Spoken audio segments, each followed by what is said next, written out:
I was young but old enough to drink beer. I was posted up in Applebee's when the great Maxwell Blade, a magician, come walking up to me with a girl I knew. We'd done business with her.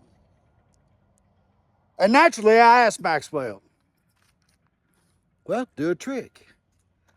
And he grabbed my cigarette and he put it in his hand and he made it disappear. But not without him flinching.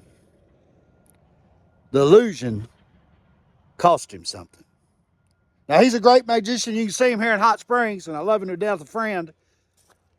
But how many times in our life do we find ourselves dealing with people that are throwing an illusion? And I promise you, it's always with the truth. The truth doesn't have no illusion. If you're out at 3 o'clock in the morning, going to a hospital and taking things like IV bags and stuff to go save the life of a dog, and you don't even like the owner. Matter of fact, you detest them. But you love dogs so much.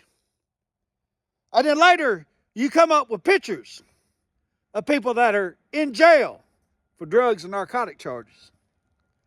At that time of night, that's all there is. And it's just an illusion. It's not even true. Man, I am sick of people playing me. Maybe you are too. As if there can't be no realness.